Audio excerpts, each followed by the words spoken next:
You एक आम लड़का है जो कि एक ऐसा हाई स्कूल ज्वाइन करता है जो उनके एक्स्ट्राऑर्डिनरी टैलेंटेड स्टूडेंट्स के लिए जाना जाता है और स्कूल के पहले दिन ही उसकी अच्छे से क्लास लगाई जाती है। लेकिन उसकी किस्मत तब उल्टा मोड़ लेती है जब वो स्कूल की 3 सबसे खूबसूरत और टैलेंटेड लड़कियों के घर में रहने आता है। अब इस सबकी शुरुआत साइका एकेडमी से होती है, जहाँ टैलेंटेड स्टूडेंट्स अपने टैलेंट को और अच्छे से निखारते हैं। और यू ने इस स्कूल में हाल ही में एडमिशन लिया है, लेकिन पहले दिन ही मार्शल आर्ट क्लब का वाइस प्रेसिडेंट उसकी बैंड बजाने लगता है और सारे बच्चे चुपचाप ये तमाशा देख रहे थे। वाइस प्रेसिडेंट उसे इतना कमजोर होने की वजह से हड़काता है और बच्चे उसका मजाक बनाते हैं कि इतनी फेमस और टैलेंटेड एक्ट्रेस सुबारू अयासे का बेटा होने के बावजूद उसमें कोई भी टैलेंट नहीं है। सुबारू एक जीनियस एक्ट्रेस थी जो कि हर चीज में माहिर थी। वो सारे खतरनाक स्टंट्स खुद करती थी और उसकी वर्ल्ड क्लास एक्टिंग का तो कोई जवाब ही नहीं था। वाइस प्रेसिडेंट यू को बताता है कि स्कूल की 3 रॉयल्स को उसका टैलेंट देखना है। वो तीनों पूरी एकेडमी के टॉप स्टूडेंट्स हैं। यू गुस्सा आ जाता है और बोलता है कि मुझे मेरी माँ से कंपेयर मत करो। वो वाइस प्रेसिडेंट की तरफ दौड़ पड़ता है, लेकिन बेचारे का गुस्सा उसके दिमाग तक ही रह गया क्योंकि उसके मुक्के में तो चींटी को मसलने जितना दम नहीं था।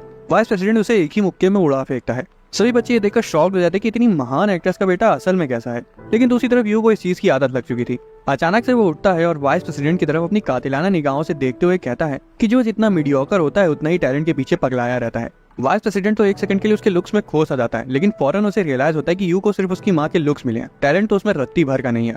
यू हारी मान लेता है और वहाँ से जाने लगता है, लेकिन वाइस प्रेसिडेंट को पता था कि कोई टैलेंट ना होने की वजह से उसे इस स्कूल में क्या क्या झेलना पड़ेगा। पर तभी पीछे से मार्शल आर्ट क्लब की प्रेसिडेंट दौड़कर वहाँ आती है और उसे लात मार देती है। ये है निको, जो कि एक रॉयल है और कराटे चैंपियन भी।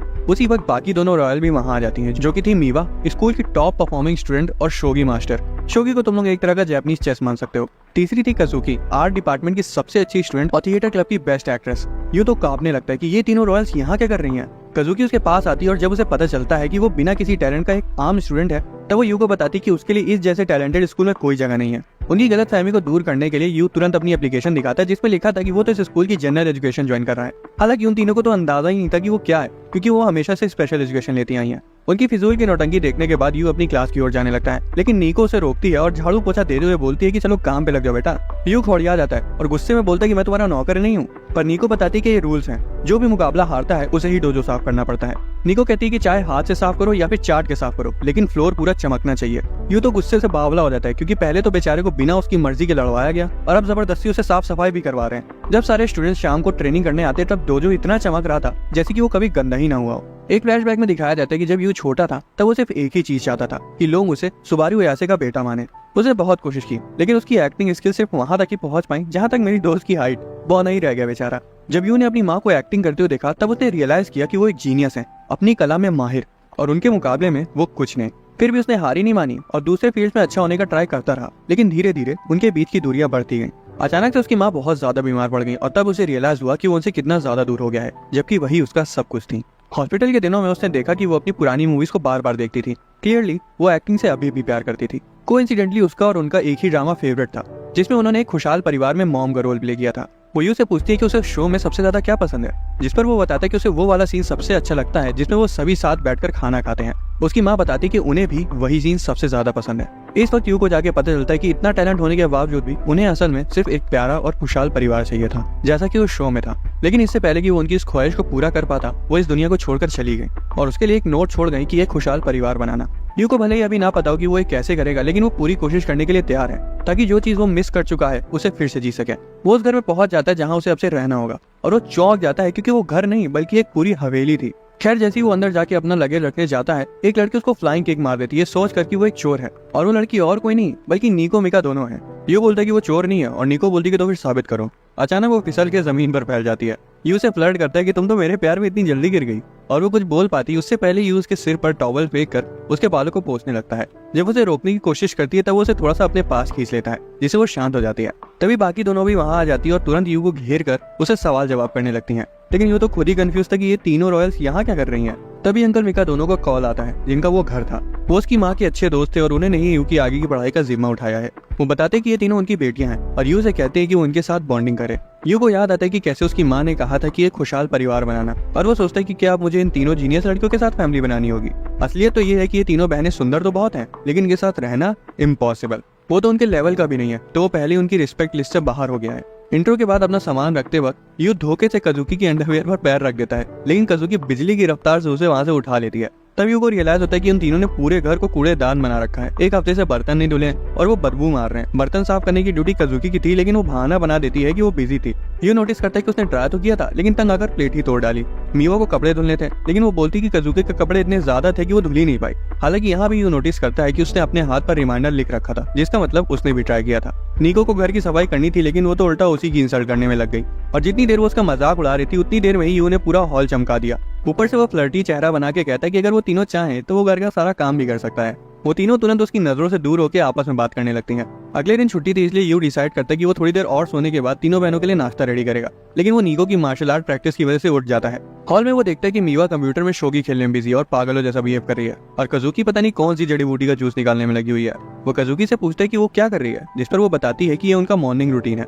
जैसे कि आम लोग ब्रश करते हैं, वैसे ही हम उठते ही सबसे पहले ये करते हैं। वो आगे बोलती है कि आज हम तीनों बाहर जा रही हैं, तो घर का ख्याल रखना। कजुकी रिहर्सल्स पर जा रही है, निको मार्शल आर्ट्स क्लब और मीवा का एक शोगी मैच है। यू चाहता था कि सब साथ मिलकर नाश्ता करें, लेकिन कजुकी बोलती कि लेट हो जाएगा। वो मीवा से बोलता है, लेकिन वो तो पहले ही अपना दिमाग बूस्ट करने के लिए चॉकलेट्स खा रही थी।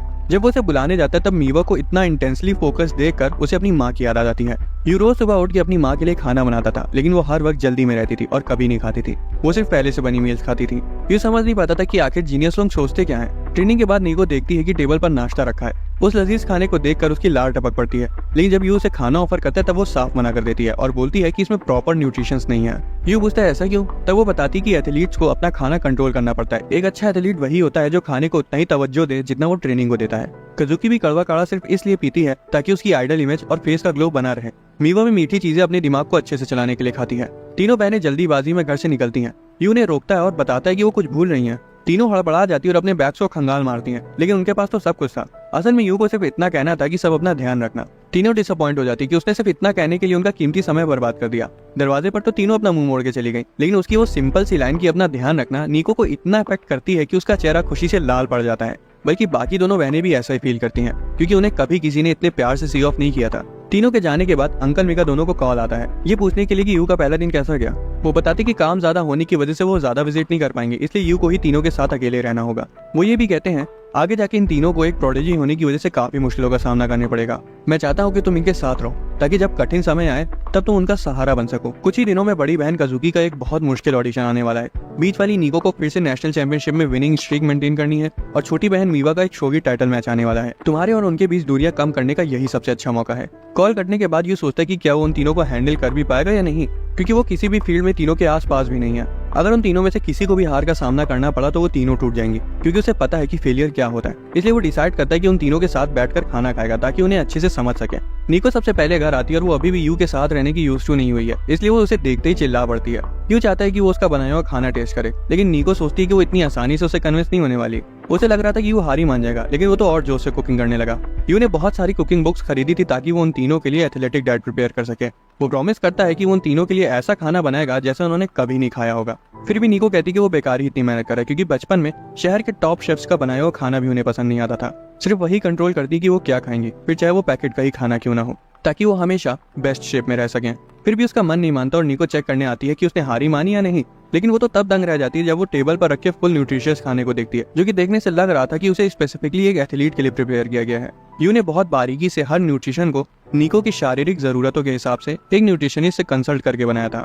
निको ये जानकर थोड़ा ब्लश करने लगती कि यू ने सिर्फ उसके लिए इतनी मेहनत की।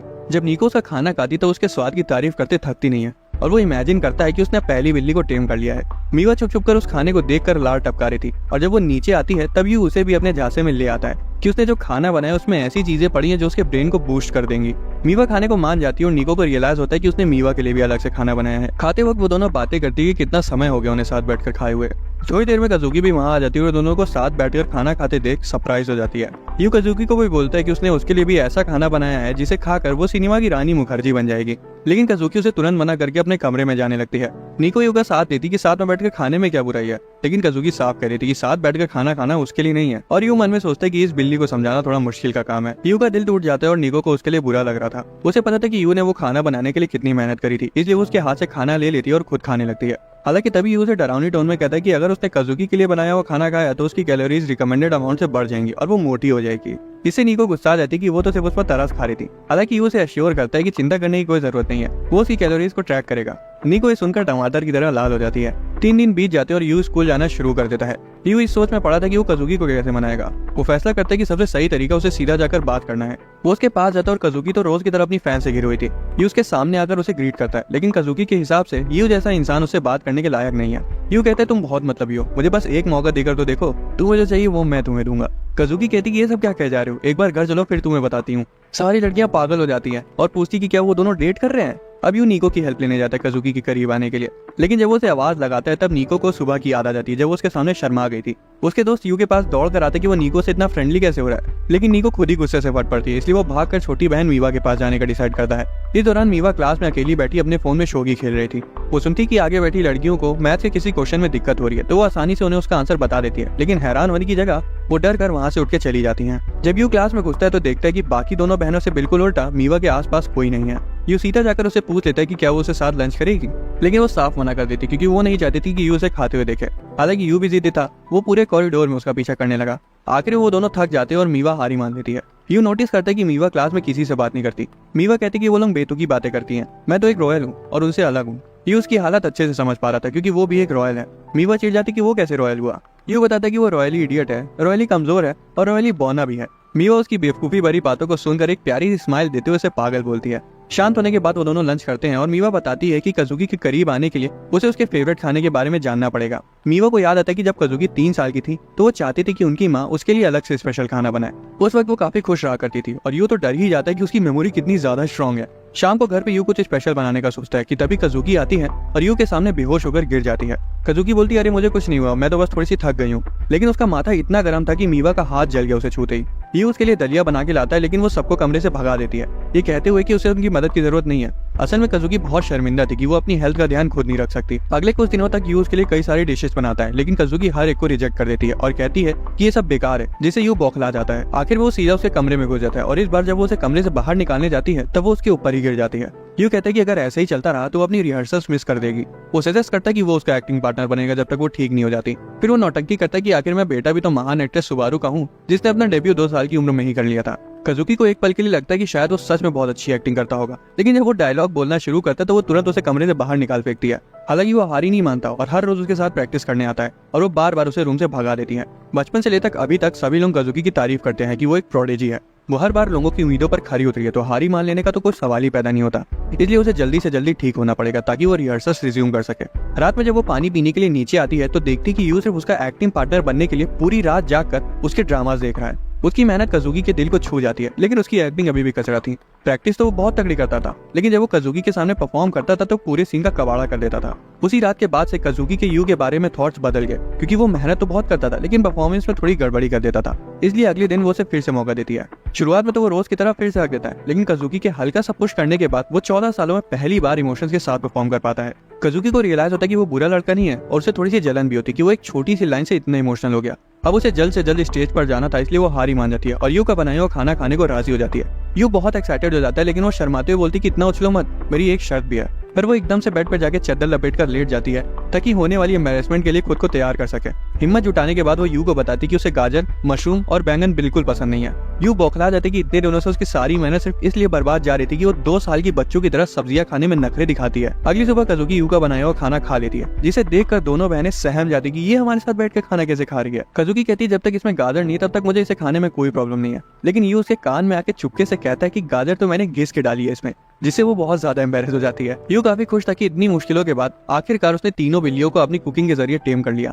छुट्टियों में तो वो उनके साथ बैठकर खाना खा लेता था, लेकिन वीक डेज में वो पूरा दिन प्रैक्टिस के लिए बाहर रहती थी। यू के लिए डिसअपॉइंटिंग था क्योंकि उसने ये पहले भी झेल रखा है, जब उसकी माँ शूटिंग की वजह से हफ्तों तक घर नहीं आती थी, जिस वजह से ही उनके रिश्ते में दरार आ गई। उसे रियलाइज होता है कि उसकी माँ की तरह ही वो तीनों बहनें भी गिफ्टेड हैं। उसे फिर से याद आता है कि उनके पापा ने उसे उनका हेल्पिंग हैंड बनने को कहा था और उसकी माँ ने गुजरने से पहले उसे खुशहाल परिवार बनाने को कहा था, लेकिन उसे तो पता नहीं था कि ये खुशहाल परिवार होता कैसे। इसलिए वो अपनी माँ का फेवरेट शो देखता है। उसमें उसकी माँ एक सुंदर सी वेडिंग ड्रेस पहनी हुई थी और उनके पास एक घर और बच्चे थे जिनसे वो बहुत प्यार करती थी। उसी वक्त तीनों बहनें घर आ जाती हैं। नीको तो सरप्राइज हो जाती कि वो रोमांटिक शो देख रहा है। कजुकी नोटिस करती कि वो अपनी माँ का शो देख रहा है और वो अंदाजा लगा लेती कि शायद यू को अपनी माँ की याद आ रही है। कजुकी उसके पास जाकर कहती है कि उन तीनों को खुश करने के लिए उसे घर का काम वगैरह करने की जरूरत नहीं है, आखिर वो यहाँ मुफ्त में रह रहा है। इस बात से यू गुस्सा आ जाता है और बोलता है कि एक समय ऐसा था जब उसके और उसकी माँ के बीच काफी दूरियां बढ़ गई, लेकिन जब उसे रियलाइज हुआ कि उसमें और उनमें कोई डिफरेंस नहीं है तब बहुत देर हो चुकी थी, इसलिए वो वही गलती दोबारा नहीं दोहराएगा। यू उन तीनों बहनों को सीधा कह देता है कि वो उनके करीब आकर एक खुशहाल परिवार बनाना चाहता है,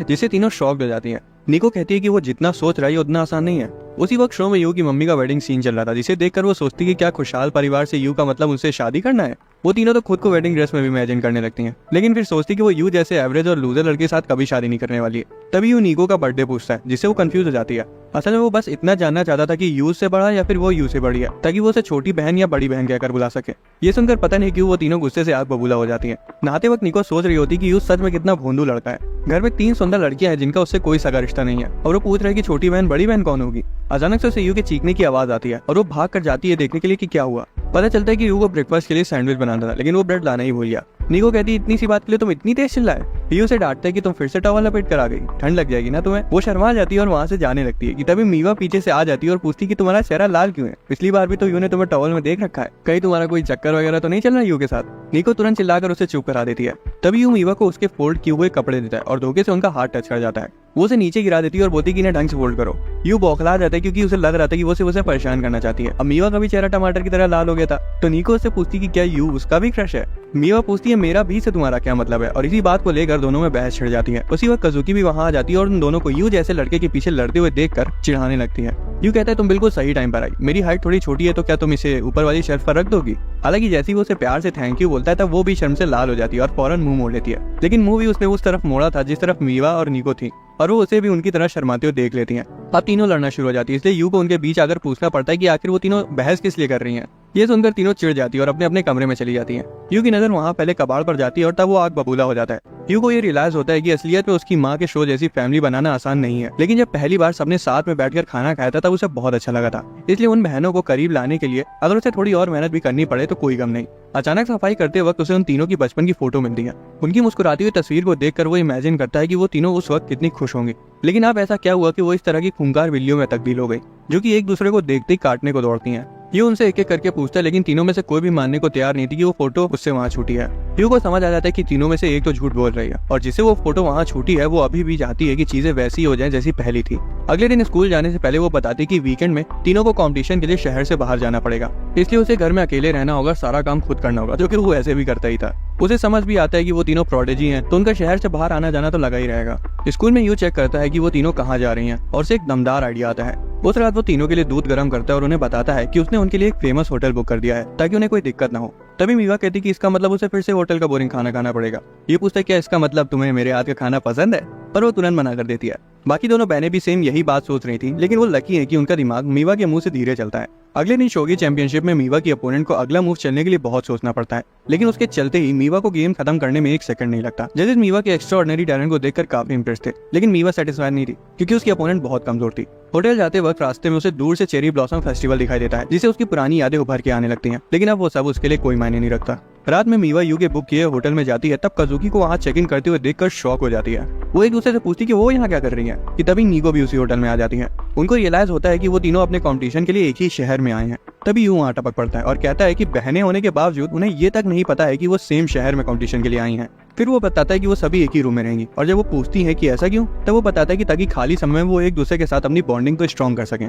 आगे वो बताता है कि वो उनको फेस्टिवल घुमाएगा जैसे वो बचपन में घूमती थी। खुश होने की जगह वो उस पर भड़क जाती कि उनके टूर्नामेंट से 1 दिन पहले ही उसे ये सब करने का सूझा। ये उन्हें मनाने के लिए एक मंदिर के बारे में बताता है जहाँ जाने से उनका लक बढ़ जाएगा। निको मना कर देती कि असली चैंपियंस को लक वगैरह की जरूरत नहीं होती जीतने के लिए, लेकिन यू उन्हें बताता है कि उन्हीं की फील्ड के सबसे बड़े खिलाड़ी और अभिनेता सब उस मंदिर में जाते हैं। वो उन्हें फेस्टिवल के टेस्टी खाने के बारे में भी बताता है, जिसे देखकर वो कहती कि ये होटल के खाने से तो काफी बेहतर लग रहा है। सबसे पहले कजुकी चलने को राजी होती है, लेकिन उसकी एक शर्त थी, अगर उन्हें उसके साथ घूमना है तो उन तीनों बहनों को ट्रेडिशनल कपड़े पहनने पड़ेंगे। ये उन्हें किमोनो रेंट करने की दुकान पर ले जाता है, और उनके अंदर आते ही वहाँ की ओनर मशहूर मिका दोनों सिस्टर्स को देखकर शॉक्ड हो जाती है। वो तुरंत उन्हें दुकान के सबसे अच्छे किमोनो ट्राई करवाना शुरू करती है, जिसमें वो बहुत सुंदर लग रही थी। लेकिन यू नोटिस करता है कि निको एक किनारे चुपचाप बैठी है और किमोनो पहनने से मना कर रही है। ये उसे कहते हैं कि इतने सारे सुंदर किमोनो हैं वहाँ पे, वो उनमें से कोई तो ट्राई करे, लेकिन वो मना कर देती है। तभी ओनर वहाँ आती है और उसे एक सादा सा पीके रंग का किमोनो देती है, ये कहते हुए कि उसके टॉम बॉय लुक पे बिल्कुल सूट करेगा। निको को याद आता है कि कैसे उसे बचपन में सुंदर ड्रेसेस पहनी थी, लेकिन उसे जबरदस्ती लड़कों के कपड़े पहनाए गए। अचानक से ये उसके लिए एक गुलाबी रंग का किमोनो लेकर आता है। बाकी दोनों और ओनर कहती कि ये रंग और लड़कियों वाले कपड़े उस पर नहीं जचेंगे,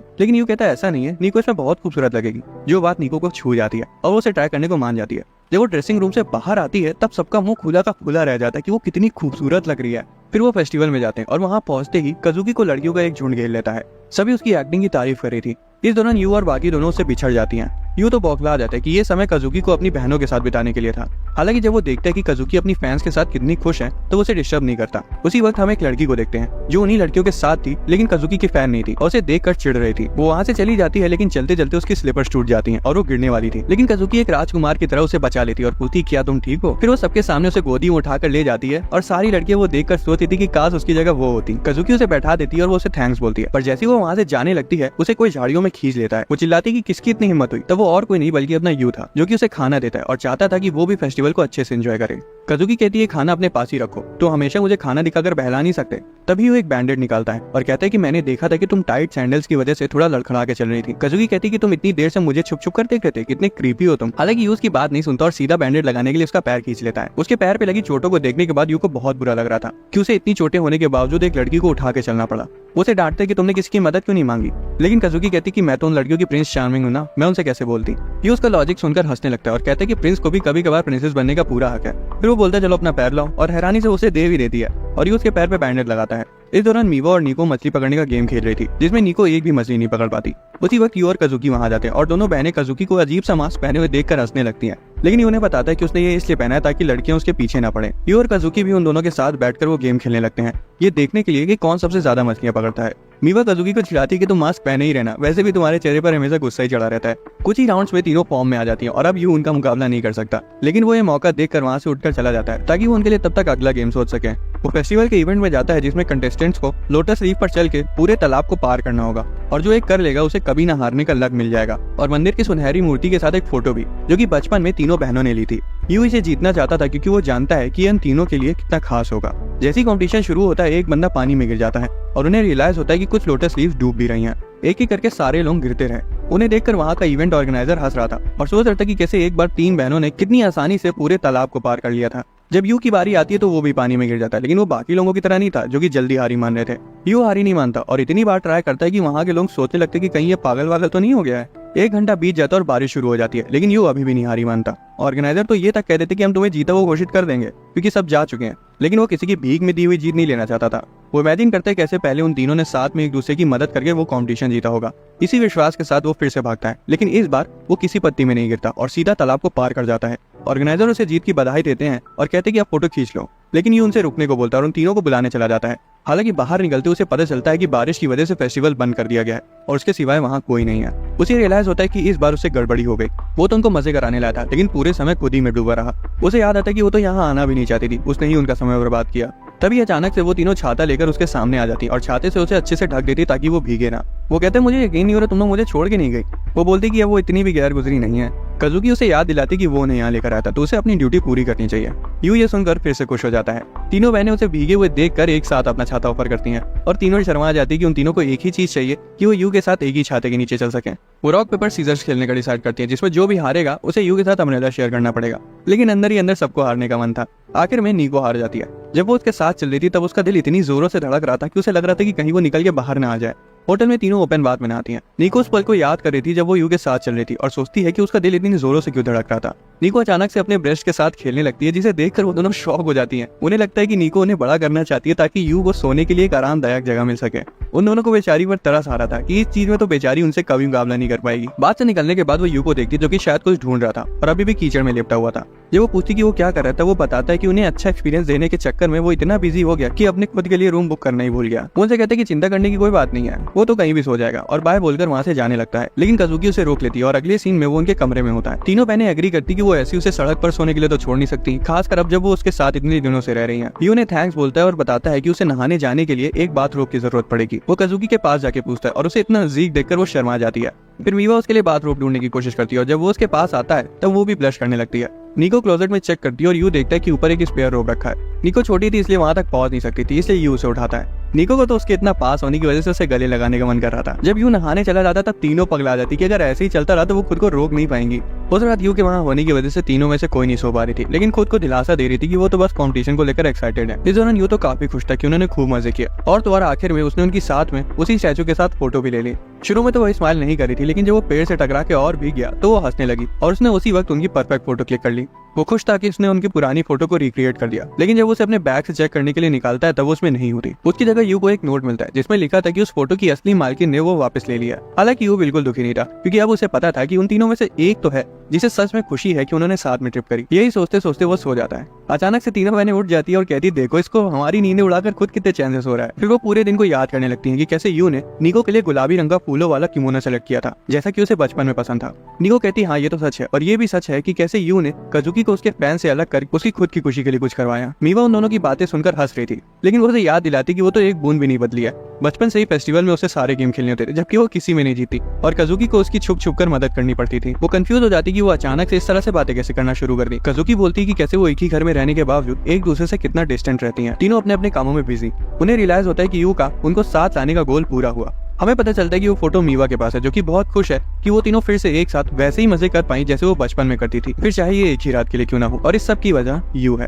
फेस्टिवल वाली ट्रिप के बाद से तीनों बहनें एक दूसरे से असल बहनों की तरह बात करने लगी, जिसे यू काफी खुश था। उसे याद आता है कि उसने उनके लिए अच्छा खाना बनाने का प्रॉमिस किया था, इसलिए स्कूल के सीधा बाद वो खुशी खुशी खाना बनाने के लिए घर जाता है। लेकिन जब वो दरवाजा खोलता है तो नोटिस करता है कि वहाँ किसी और के भी जूते रखे हैं। अंदर वो उन तीनों को एक आदमी के सामने खड़ा देखता है, और जब वो बोलना शुरू करता है तब यू को रियलाइज होता है कि वो उन तीनों के पापा हैं। वो तुरंत उनको उनके घर में रुकने देने के लिए थैंक्स बोलता है। उनके पापा सुबारू की मौत पर अपना दुख बयां करते हैं, लेकिन यू से कहते हैं कि अगर वो मेहनत करेगा तो अपनी माँ के टैलेंट को जिंदा रख सकता है। अचानक यू नोटिस करता है कि वो तीनों इतनी शांत हैं जैसे कि उन्हें कोई सांप सूंघ गया हो। उसे पता चलता है कि उनके पापा उनसे उनके अचीवमेंट्स और प्रोग्रेस के बारे में पूछ रहे हैं। तीनों बोलती हैं कि वो अपने अपने फील्ड्स पर सबसे टॉप पे हैं। उनके पापा उन्हें ऐसे ही मेहनत करते रहने को बोलकर वहाँ से जाने लगते हैं, लेकिन यू उन्हें रोकता है और बोलता है कि वो खाना बनाने ही जा रहा है तो वो खा कर जाए। हालांकि वो कहते हैं कि उन्होंने पहले ही अपनी बेटियों का हाल चाल पूछ लिया है, तो रुकने की कोई जरूरत नहीं है।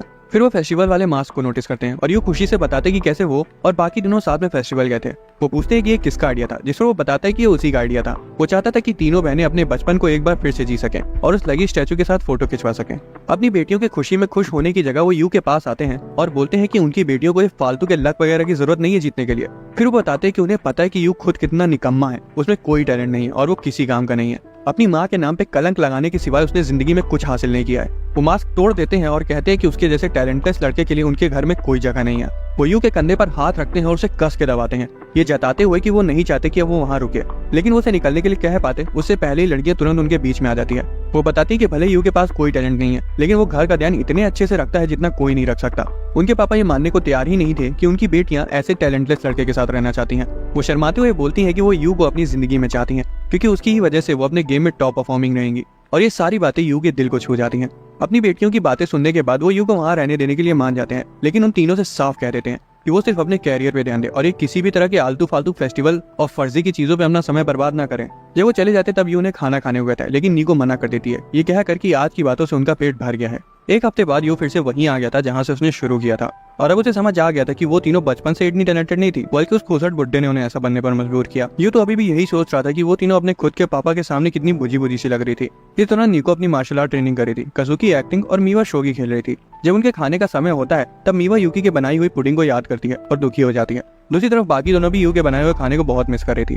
घर पर यू अभी भी इस बात से परेशान था कि उनके पापा को ये क्यों लगता है कि वो उनकी बेटियों के प्रोग्रेस में दखल देता है, जबकि वो तो बस इतना चाहता था कि वो तीनों साथ बैठकर खाना खाए और बहनों की तरह एक दूसरे से बातें करें। उसे लगता है कि अब सब खत्म हो गया, लेकिन जब उसे फिर से अपनी माँ की बात याद आती है तो वो ठान लेता है कि नहीं, वो ऐसे ही अपने खुशहाल परिवार के सपने को जाने नहीं दे सकता। अगली सुबह तीनों स्कूल जाने के लिए निकलती हैं और नीको दुखी होकर पीछे मुड़ के देखती है, क्योंकि उन्हें जाने से पहले संभल कर जाना नहीं बोल रहा था। लेकिन स्कूल में लंच के वक्त जब नीको अपना यूजुअल प्रोटीन बार खाने जा रही थी तब उसकी दोस्त उसे टोकती हैं कि वो इतना सादा खाना कैसे खा लेती है। वो कहती कि उसे सिर्फ प्रोटीन से मतलब है, स्वाद से नहीं। हालांकि जब वो बैग में हाथ डालती है तो उसे एक टिफिन बॉक्स मिलता है जिसमें घर का बना हुआ खाना था, और वो इतना अच्छा था कि उसकी फ्रेंड्स को जलन होने लगी। दूसरी तरफ बाकी दोनों के साथ भी ऐसा ही होता है, उन्हें भी घर का बना खाना मिलता है और उन तीनों को ही पता था कि ये सब यू ने किया है। खाने को देखते ही नीको का दिल जोर से धक धक करने लगता है कि यू को अभी भी उसकी चिंता है। इधर यू क्लास में सो रहा था क्योंकि बेचारे ने सुबह 4 बजे उठकर तीनों के लिए लंच बनाया था। घर पर यू ये देखकर बहुत खुश होता है कि तीनों ने अपना लंच पूरा सफा चट कर दिया। वो तीनों से सामने बुलाकर बात करती हैं और कहती हैं कि वो उसके यहाँ रहने के लिए अपने पापा से लड़ सकती हैं, लेकिन उसे हर रोज उनकी मदद करनी होगी और ये पक्का करना होगा कि वो अपने फील्ड में सबसे ऊपर हैं। यू की खुशी तो 7वें आसमान पर थी कि आखिर उन तीनों ने उसे एक्सेप्ट कर ही लिया। अगली सुबह यू उन तीनों को लंच बॉक्स देता है और जब उन्हें जाते वक्त अपना ध्यान रखने को बोलता है तब तीनों शर्मा जाती हैं। रिहर्सल्स में कजुकी विग ट्राई करती है क्योंकि इस बार उसे एक फीमेल का रोल प्ले करना था। इस बीच नीको ट्रेनिंग कर रही होती है और तभी उसे अपने सीनियर और मेंटर का कॉल आता है जो कि उसे कहते हैं कि वो उसका टूर्नामेंट देखने आएगा और उसे पूरी उम्मीद है कि नीको ही जीतेगी। दूसरी तरफ मीवा एक ग्रैंड मास्टर के साथ शोगी खेल रही थी जिन्हें पूरा भरोसा है कि मीवा ही अगली शोगी चैंपियन होगी। घर जाते वक्त तीनों का चेहरा बुझा बुझा सा लग रहा था क्योंकि उन पर अपने सीनियर्स और पीयर्स का प्रेशर था। जब वो घर पहुंचती है तब यू उन्हें ग्रीट करता है। वो घर पर ही उनके डिनर के लिए उड़ान बना रहा था, लेकिन जब वो फिसल के गिर जाता है तब एक पल के लिए तीनों अपनी टेंशन भुलाकर हंसने लगती हैं। फिर यू उन्हें अपने हाथों से बने हुए उड़ान देता है, लेकिन एक और खाते उन्हें समझ आता है कि वो तो बिल्कुल एवरेज है। हालांकि उनके पापा से बिल्कुल उल्टा अब उन्हें एवरेज चीजों की अहमियत समझ आ चुकी थी। खाने के बाद यू प्लेट्स धुलता है, तभी कजुकी उसकी मदद करने के लिए वहाँ आ जाती है। यू उसकी तरफ देखता है और सोचता है कि आज इस पर कौन सा भूत सवार हो गया, लेकिन कजुकी बताती है कि उसे कुछ लड़कियों वाले काम भी सीखने हैं। यू उसे बताता है कि बर्तन धोना किसी स्पेसिफिक जेंडर का काम थोड़ी है। फिर यू उससे उसके आने वाले ऑडिशन के बारे में पूछता है और कजुकी बताती है कि उसको लेकर थोड़ा एंग्शियस है, लेकिन जब वो घर में घुसते यू को देखी तो उसकी सारी चिंता दूर हो गई, इसलिए उसे लगता है कि अब वो कर लेगी। तभी वो यू की उंगली पर लगी चोटों को देखती है और हैरान हो जाती है क्योंकि उसे लगा था कि यू को तो बहुत अच्छे से खाना बनाना आता है।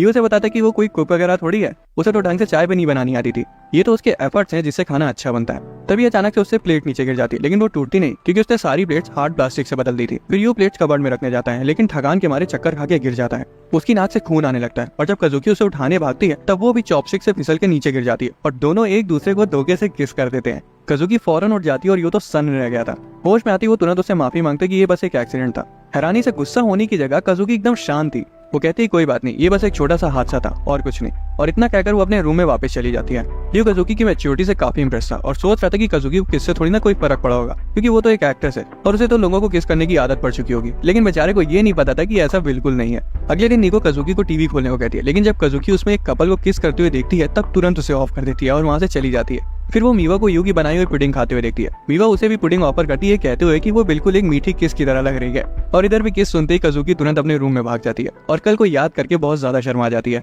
अचानक से यू अंदर आ जाता है, वो उस पर चिल्ला पड़ती कि दरवाजा खटखटा के आया करो। यू माफी मांगता है और बताता है कि वो कल की किस के बारे में बात करने आया है। यू कहता है कि वो तो उस जैसे टैलेंटलेस लड़के को कभी किस नहीं करना चाहिए, जिस पर वो एग्री करती है। इसलिए वो बोलता है कि उसे मान लेना चाहिए कि वो किस कभी हुई नहीं और वो बेबुनियाद थी। यू को लग रहा था कि कजुकी यही चाहती है, लेकिन जब यू कमरे से बाहर जाता है तब कजुकी बौरा जाती है कि वो किस उसके लिए बेबुनियाद थी, उसका कोई मतलब नहीं था। बाद में रिहर्सल्स में कजुकी अपनी फीमेल रोल पर फोकस करने का सोचती है क्योंकि उसके पापा ने कहा था कि उसे एक महान एक्ट्रेस बनने के लिए पहले एक वर्सेटाइल एक्ट्रेस बनना होगा। इतने एफर्ट्स डालने के बाद भी कजुकी अभी भी एक लड़की की तरह आवाज निकाल रही थी, इसलिए वो अपने साथ की एक्ट्रेस को ध्यान से देखने का फैसला करती है। वो देखती कि कैसे उसकी को स्टार कितने प्यार से अपने डायलॉग्स को बोल रही है। कजुकी अपना प्रिंस का रोल प्ले करती है और जब उसे किस करने का टाइम आता है तभी यू की किस उसके दिमाग में आ जाती है और वो तुरंत पीछे हट जाती है। उसकी कोच बोलती कि आज की रिहर्सल्स पूरी हुई और कजुकी को बोलती कि उसे अपनी पर्सनल लाइफ को कंट्रोल करना होगा क्योंकि उससे उसकी प्रोफेशनल लाइफ पर असर पड़ रहा है। घर पर वो यू के पास आती है और कहती कि वो उसके लिए जबरदस्त खाना बनाए जिससे उसकी परफॉर्मेंस में निखार है, जिसे यू तुरंत मान जाता है। वो खुश था कि चीजें फिर से नॉर्मल हो रही हैं, लेकिन तभी कजुकी एकदम से उसके पास आ जाती है और बोलती कि वो उसके साथ संडे को डेट पर चलेगा। यू तो दंग रह जाता है और सोचता है कि क्या उस किस की वजह से बावली हो गई है। रेलिंग के पीछे छिपी मीवा और नीको ये सब सुन रही थी और सोच रही थी कि उनकी बड़ी बहन यू जैसे टैलेंटलेस लड़के के साथ डेट पर जा रही है और वो चुपचाप अपने कमरे में वापस चली जाती है। इधर यू कजुकी से पूछते है कि आखिर माजरा क्या है, तब वो बताती कि असल में उसे अपने आने वाले ऑडिशंस की चिंता हो रही है जिसमें उसे एक हीरोइन का रोल प्ले करना है, इसलिए उसे एक बार सच में हीरोइन होने का एक्सपीरियंस लेना है ताकि उसकी एक्टिंग एकदम असली लगे। यू उसकी तारीफ करता है कि वो अपने काम को कितना सीरियसली और प्रोफेशनली लेती है। कजुकी से वार्न करती कि वो ये बात और किसी को ना बताए। वो कहती है कि ज्यादा भावनाओं में मत बह जाना, लेकिन यू कहता है कि उसकी एक्टिंग में तब तक निखार नहीं आएगा जब तक वो एक असल डेट को एक्सपीरियंस नहीं करेगी। आगे वो बोलता है कि चिंता मत करो, मेरे पास हमारी डेट के लिए कुछ स्पेशल है, जिससे वो शर्मा जाती है। अगले सुबह नीको आउट ऑफ क्यूरियोसिटी उससे पूछती है कि संडे को कहीं जाना है क्या उसे। जब वो उसे बताता है कि नहीं उसे कुछ खास काम नहीं है, तब नीको शॉक्ड हो जाती है कि वो उसके मुंह पर कैसे झूठ बोल सकता है और वो उन दोनों को साथ में इमेजिन करने लगती है। इस दौरान मीवा भी उनकी स्पेशल डेट के प्लान के बारे में सोचकर पागल हो रही थी। रात में डिनर के वक्त भी उन दोनों का मुंह चिढ़ा रहता है और उनका ये चिड़चिड़ापन यू भाप जाता है। वो कजुकी से इशारों में कल की डेट के बारे में पूछता है और वो दोनों आग बबूला हो जाती हैं। संडे को यू कजुकी का वेट कर रहा होता है, लेकिन उसे ये नहीं पता था कि मीवा और नीको छिपकर उसका पीछा कर रही हैं। उन दोनों ने एक दूसरे के लिए कपड़े चूज किए थे ताकि वो दोनों बेकार दिखे और कोई उन्हें पहचान ना पाए, लेकिन फिर भी दोनों क्यूट लग रही थी। फिर जब कजुकी वहाँ आती तो सारे लोग उसे मुड़ मुड़ कर देखने लगते कि किस जहाँ की सुंदरी आ गई। यू तो उसकी खूबसूरती को देखकर शौक में था, तो वहीं बाकी दोनों बहनें उसे जल रही थी। कजुकी उसे डेट शुरू करने को बोलती है और वो एक हीरोइन की तरह एक्ट करना शुरू कर देती है। यू तो खुश हो जाता है क्योंकि अब उसे पहली बार एक लड़के वाली फील आ रही थी। वो एक्वेरियम जाते हैं और बाकी दोनों उनका पीछा करती हैं। उन दोनों को अभी तक यकीन नहीं हो पा रहा था कि कजुकी वो पहन कर आई है। एंट्रेंस पर अपनी प्रिंस वाली आदत के चलते कजुकी यू का हाथ पकड़ के आगे चलने लगती है। यू को उसे याद दिलाना पड़ता है कि आज के दिन वो हीरोइन है, इसलिए वो जगह अदला बदली करते हैं। जब शो शुरू होता है तब कज़ुकी क्यूट दिखने की पूरी कोशिश करती है और यू उसे कहता है कि उसे खुद को फोर्स करने की जरूरत नहीं है, अगर वो एंजॉय करेगी तो खुद ब खुद एक लड़की की तरह बिहेव करने लगेगी। तभी डॉल्फिन डाइव मारती है और पानी इन दोनों की तरफ आता है। यहाँ फिर से कज़ुकी आदत से मजबूर एक हीरो की तरह यू के ऊपर आकर उसे भीगने से बचा देती है। आसपास के लोग ये देखकर कज़ुकी की तारीफ करने लगते हैं। उनकी डेट कंटिन्यू होती है और कज़ुकी को एक हीरोइन बनाने की हर नाकाम कोशिश करते हैं, जिसे देखकर मीवा और निको खुश थी कि उनकी डेट एकदम कबाड़ा जा रही है।